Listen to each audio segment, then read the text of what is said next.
A star cluster in another galaxy is slowly being torn apart. Its stars are escaping one by one, stretching into a narrow ribbon almost 2,000 light-years long. The structure is so faint that at a distance of roughly 115 million light-years, it should have been almost impossible to see. But Hubble saw it. Astronomers have named the stream Oyashio, and evidence published this week suggests it is the first stellar stream from a globular cluster ever detected beyond the Milky Way. The discovery is more than a distant trail of stars. The shape of that trail is controlled by gravity, including gravity from matter that produces no light at all. By measuring how the stream bends and spreads, researchers have already used it to estimate the invisible dark matter surrounding its host galaxy. For decades, astronomers have used stellar streams this way inside the Milky Way. Now, for the first time, the same technique may work in another galaxy. The galaxy is called UGC 9050d12-1. It belongs to a strange class known as ultra-diffuse galaxies. These galaxies contain relatively few visible stars, but spread them across enormous volumes. Some have stellar masses similar to dwarf galaxies while extending across distances comparable to much larger galaxies. That combination creates a major mystery. Are ultra-diffuse galaxies lightweight systems that somehow became unusually expanded? Or are some of them sitting inside enormous dark matter halos?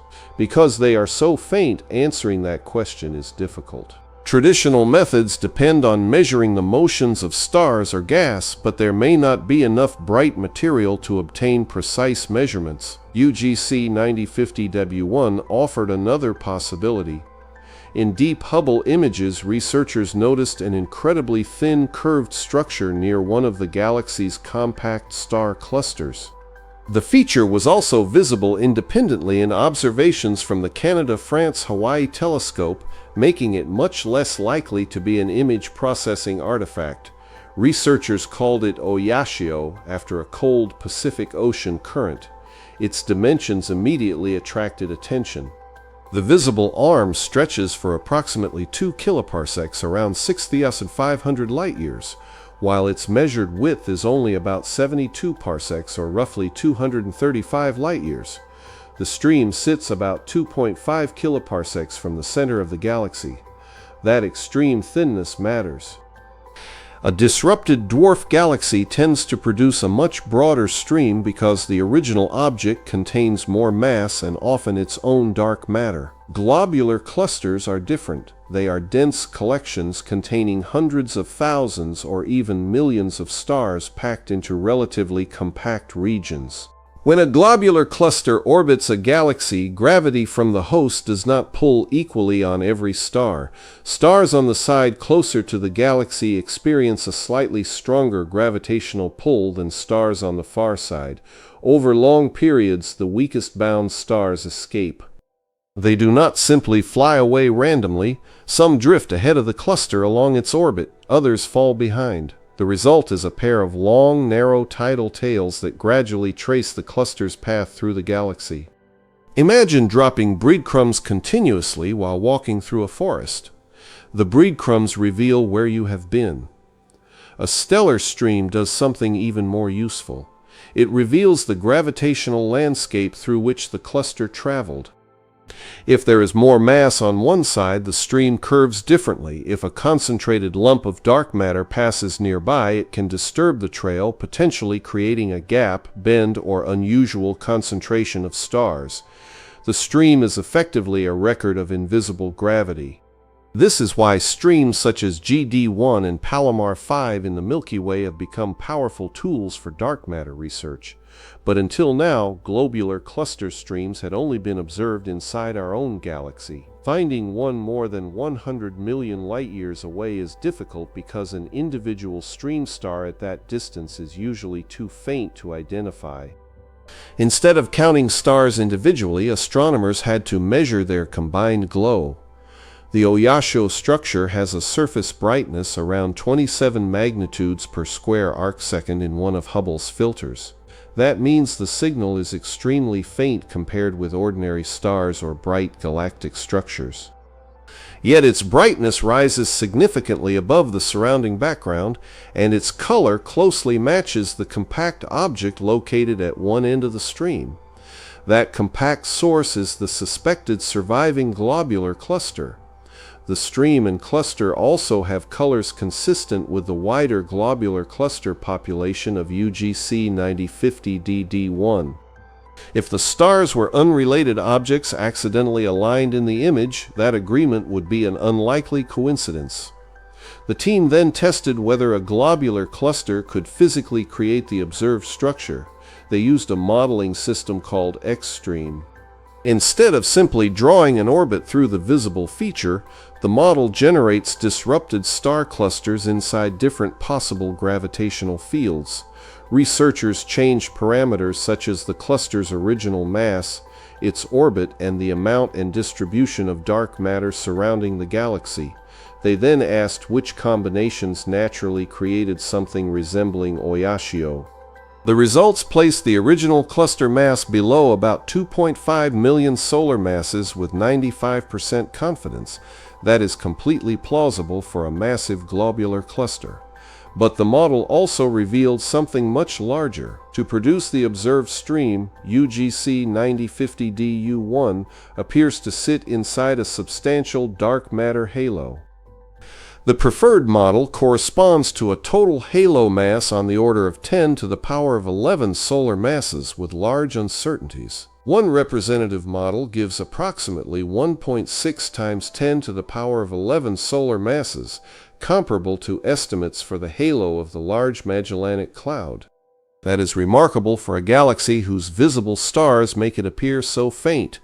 This does not mean scientists have precisely weighed every particle of dark matter in the galaxy. The uncertainties are still large. Researchers mainly have the projected two-dimensional shape of one visible stream arm rather than a complete three-dimensional map with precise stellar velocities. Different combinations of orbit and halo structure can sometimes generate similar projected shapes. The authors therefore describe the object as strong evidence for the first extragalactic globular cluster stream, not an absolutely unquestionable detection. Deeper Hubble or James Webb observations and spectroscopy could test whether the stream and suspected parent cluster truly contain the same stellar population and move together. The team also considered other explanations. A stellar shell created during a galaxy collision could produce an arc, but such shells normally curve around the host galaxy's center. Oyashio does not. Gravitational lensing could stretch a background galaxy into an arc, but researchers found no convincing lens or other associated arcs. A dusty region could mimic a brightness boundary, but the expected color changes were absent. A disrupted dwarf galaxy could create a stream, but the observed feature is unusually narrow and the models favor a much smaller globular cluster progenitor. None of those tests alone proves the globular cluster explanation, but together they narrow the alternatives. And this is where the discovery becomes much bigger than one galaxy. Dark matter is invisible. Astronomers usually infer it by watching visible objects respond to gravity. Galaxies rotate too quickly to be held together by the matter we can see. Galaxy clusters bend background light more strongly than visible matter can explain. The motions of stars reveal hidden mass surrounding galaxies. Stellar streams provide another kind of detector. They are long, dynamically cold structures. That makes them unusually sensitive to gravitational disturbances. A compact dark matter subhalo containing no stars could pass through a stream and leave behind a visible scar. Inside the Milky Way, researchers are already searching streams for exactly these signatures. Finding Oyashio suggests that this experiment can eventually be repeated around other galaxies. That matters because the Milky Way is only one environment. Its disk contains molecular clouds, spiral structure, and other visible objects that can also disturb streams. Ultra-diffuse galaxies may provide cleaner laboratories because many contain far less ordinary matter. If astronomers discover enough thin streams around them, they could search for gravitational disturbances produced by dark structures with no stars at all. The number and mass of those subhalos could help distinguish between different theories of dark matter. Cold dark matter predicts enormous populations of small halos, many too small to form stars. Other dark matter models can suppress the formation of the smallest structures. The streams could become cosmic seismographs for an invisible universe, and future telescopes may find many more. Hubble discovered Oyashio using extremely deep observations across a relatively small area.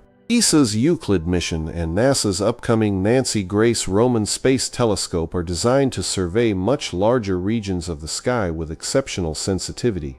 Researchers expect these observatories to make systematic searches for extremely faint stellar structures around distant galaxies far more practical. The first discovery may therefore be less important as an isolated object than as proof that the method is possible. A few years ago, mapping globular cluster streams largely meant studying our own Milky Way. Now, astronomers have identified a candidate more than 100 million light-years away and used its shape to place the first stream-based constraint on the dark matter halo of an ultra-diffuse galaxy. The visible part of Oyashio is only a thin ribbon of stars. Its parent cluster may have spent hundreds of millions or billions of years slowly losing members as it traveled around its galaxy. Every lost star followed gravity. Together, those stars drew a line through space.